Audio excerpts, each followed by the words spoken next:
Well, alright. So, this is not necessarily a story I tell. It's still kind of relatively new, but definitely one of my favorite experiences. So, a little bit back, a few months ago, I took a trip, went to Texas with my family for a missions trip for my dad. I wasn't expecting to meet the people I did. I wasn't expecting the trip to turn out so well. In fact, I was kind of expecting to be like every other church, and the youth group was really, really inviting. When we first got there, we played football, of course, because that's what they do in Texas, play football literally all the time. Which, hey, I like a good game of football, and when I can actually play, that's also fun. But we went, played football, and got to know these people. I met this girl. That's how a lot of my stories start. I met this girl and we kind of just hit it off. Now, I say that and I mean it quite literally because we were playing spoons. I went to catch the spoon and I accidentally hit her in the face. And so embarrassing. Very, very embarrassing. But she thought it was hilarious, so I guess that was good.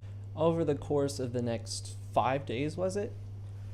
It felt like forever. Oh my gosh, I could have lived there. There was not much to do. We still were kind of out in the middle of nowhere. There was a skating rink and there were movies, and we were gonna watch movies one day, but that changed and we ended up going to the skating rink.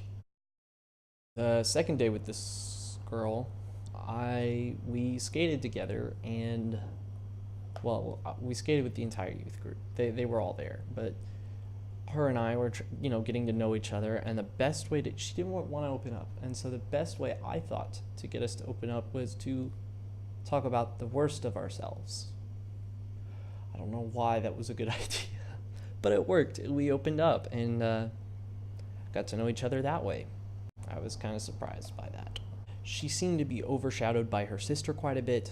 People seemed to find her sister more attractive, which I can see why other people would see that, but honestly, I was more attracted to her and not her sister. So personally, that's just my preference. And I even told her about I told her about the ex, and I say the ex, you'll know when I tell that story later, but I told her about that, and I don't really talk about that much, and I don't know why. I was able to open up to her about certain things that I wasn't able to open about to hardly my family or anybody really. It was weird, but we had this weird just connection that instantly was there. And throughout the week, there was a volleyball game one night.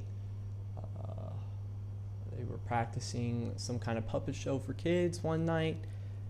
We basically just sat around, talked a bunch, and it was a lot of fun. And the last day we were there, or the day before the last day, I think, we went to an arcade, and that was a blast.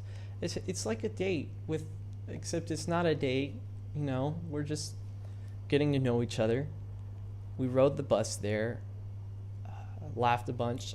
Our middle names got brought up because when you enter your initials into the arcade, mine spelled out eel, and she really, she thought that was funny and asked, like, legit, like, your name, what is your middle name? And so we got our middle names. I forgot hers, honestly, and I feel really bad. But my middle name's Andrew, so it spells out Ethan Andrew Lyle Eel, and that's why I hate my middle name, is not because of the name, but because of what it gives the initials. But we played games together. I kind of tried to do what she wanted to do.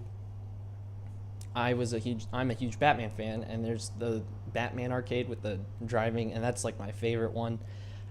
Took her to that because she asked me what my preference was, and I was like, I like Batman, but we don't have to. And I was really trying to push not to, because I don't like sharing my nerdy side, because I don't like being judged that way. But I guess girls find nerdiness cute or something, and I don't understand that. So we just had fun and played a bunch of games, and then at the end, we got a bunch of points. Now, during that trip, there's an inside joke. During that trip, when we had to go up, they usually for missionaries they put the family's picture and everybody's name in. They had misspelled my name to Earthen, and I'll never get over it. And it was the funniest thing. In fact, later on they had a meeting and we're like, okay, if there's anything you liked or we need to improve, let us know. And of course I raised my hand and said, yeah, there was this church this one time, they misspelled my name, and everybody laughed. And it's a pretty good church. I never been to anything like it.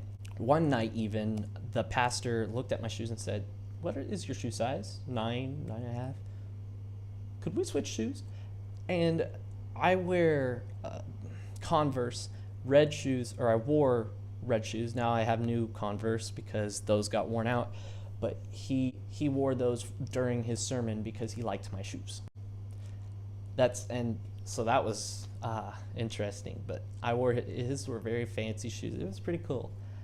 But anyway, back to the arcade thing. I said that little part because with the prize tickets, we got a stuffed snake, and we were originally going to name it Stella due to a little backstory I'd given her about why I like that name. And then she was going to name it Andrew, and then we decided on Earthen because it was funny. It was the private joke.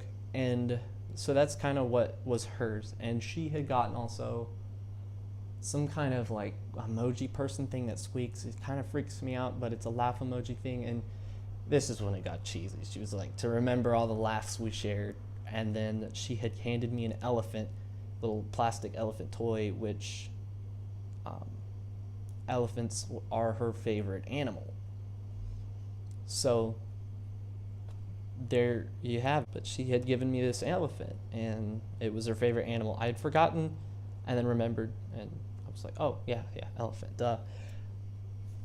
And we just kind of had a blast. And then the last night, I asked her what her favorite flower was because, funny enough, when I get really attached to someone, I ask them for their favorite flower or something, or I use flowers to represent them or who they are and name them that way. That way I can kind of keep track of who's who and tell stories without actually revealing the real name. And her favorite flower is daisy. So she had given me a daisy the night before I left. I even taped it into my sketchbook because I'm weird. I don't know.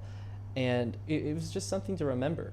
And that last night, I had a fidget spinner I used to carry around. I had gotten it for Christmas. It meant a lot to me, not because I like fidget spinners. In fact, I thought they were kind of dumb. But at the same time, having one then, I really ended up enjoying it. I would have never bought one for myself.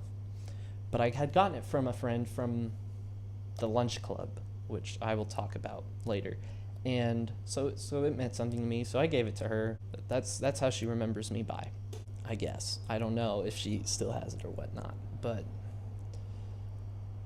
we talked, and then it was getting sad because we were going to have to say goodbye, and it was hard. Like, it's hard to explain. All the goodbyes I have to say, usually it sucks, and usually it's like, okay, goodbye, and whatever. But this one really kind of hurt, and it was hitting us both hard, because she was about in tears, and the rest of us were about in tears. And we went out, because I hadn't had one decent cup of sweet tea in Texas. So they took me out to a restaurant. I can't think of the name right now. And they got me they were out of sweet tea. So that failed, but we spent time together and we talked a little bit, and then she drove me home. By the way, not the best of drivers. But I think she was a little distracted. We were playing music on the way there. We were kind of sharing our music. I, of course, decided to play Good Times by All Time Low. And that about killed us all. It's a really good song. Then she played a more uplifting song. It's called I See You by... one group crew or something. I can't remember. But every time I hear it, I'll close my eyes and it literally takes me back. And she was jamming to it, and I can just remember I just stopped and looked at her and just kind of took in the moment because I was like, I want to remember this song. So anytime I hear that song, it has a special place in my heart. We said goodbye, about cried, and then I went back to the hotel, and then when we were headed to bed, I actually cried and was really sad. And I hate to admit this, okay? I don't cry much, okay? The only time I've ever really cried, big breakup or watching Marley and Me or We Bought a Zoo, things like, but I don't cry otherwise. Like Infinity War, not a tear. Almost got me a couple times, but just to goes to show, like, I don't cry much. And I was really attached to this girl, and I wanted to try and keep in touch, but her mother is strict and believes that the only way we should keep in touch is through public comments. So on pictures, a comment, or a post, but we can't actually message each other through anything, or FaceTime, or so that was kind of a bummer deal. But I'm kind of hoping somehow we'll cross paths again. You never know. I guess we'll see. It was definitely an experience I'll never forget, and one that I really like. I like to think back on it. I just thought I'd share this little story. Maybe you enjoy it, but just good things. That is the girl in Texas, also known as Daisy, which will probably be a comic book character later on for Italian Stallion. I hope you enjoyed. I will catch you next Friday. I will be keeping in touch. Bye.